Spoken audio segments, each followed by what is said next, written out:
With the NBA MVP soon to be announced, I thought it'd be appropriate to talk about who might win the award. So with that in mind, today on NBA Source, I'll be talking about who I think will win the 2017 NBA MVP. So to be named the NBA's MVP, I think there are three things that need to be present in a player. The first and most obvious is playing well. The MVP needs to be putting up amazing numbers at levels not reached by any other players in the league. Second is a story. So the MVP can't just play well. They need to have something else that pushes them above the competition into the MVP spot. For example, in the 2014-15 season, it was Steph Curry's amazing three-point shooting. Third is wins. A player can be great, but it's another thing to get their team wins. So for the last 26 MVPs, their team has finished in the top 4 of their conference. So it's one thing to be talented, but it's another thing to translate that into wins. For this year, the 3 possible winners and finalists have already been announced, and those are Kawhi Leonard, Russell Westbrook, and James Harden. So let's break down each player to determine who is the most likely to win on paper. So starting it off with James Harden, in the first category, he is the second best stats of all these 3 players.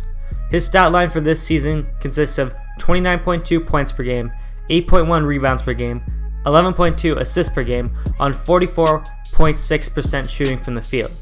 For his story, it's the fact that he got snubbed from all 3 All-NBA teams last year, even though no one could really make a case for him not being a top 6 guard in the league.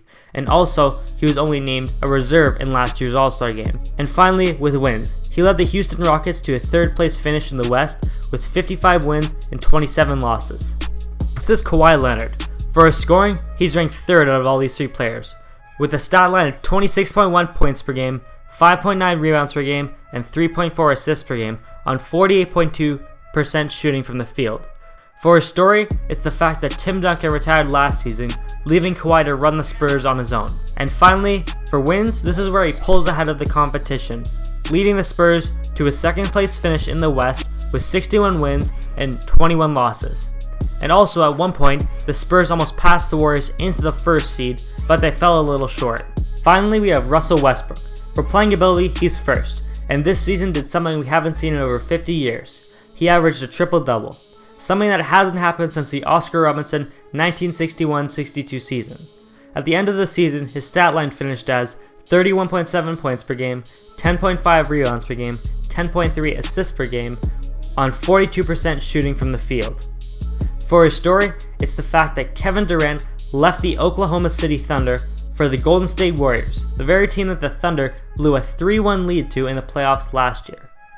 And now with KD gone, Westbrook has something to prove.